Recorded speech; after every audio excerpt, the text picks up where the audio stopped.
有一次，老和尚要外出去见朋友，他呢就把他非常心爱的一盆兰花呢，托付给小和尚，请他帮忙照看。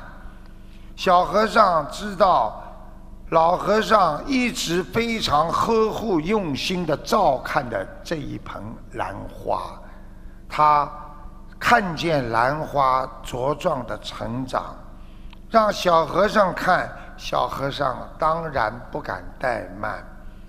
小和尚每天给这盆兰花浇过水，放在阳台上，然后出门办事。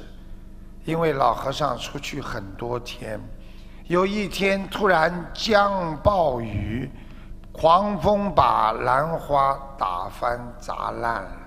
小和尚赶回来一看，这盆兰花残枝败叶，心里非常的痛心。他又害怕老和尚会责怪他，他非常的难过。等到老和尚回家，他把这个兰花的事情告诉了老和尚，并等着老和尚来责怪他。可老和尚什么话都没有说，小和尚感到很意外，因为那毕竟是老和尚最心爱的兰花呀。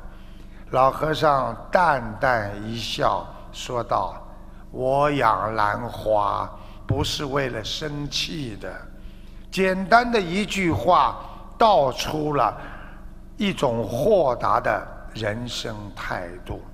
我们工作在这个世界上，不是为了受气而去工作的；我们生活在这个世界上，不是为了生气来到这个世界上。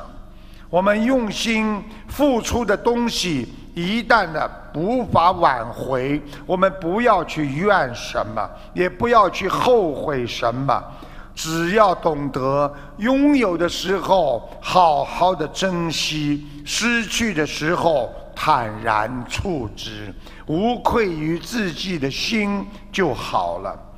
很多人学佛之后，看很多事情不顺眼，经常去生气。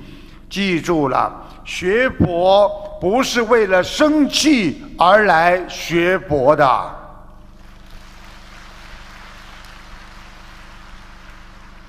我们做人，很多人都知道，在这个世界上很多不完美的事情，但是不完美的事情，我们要用完美的心态来把它改变。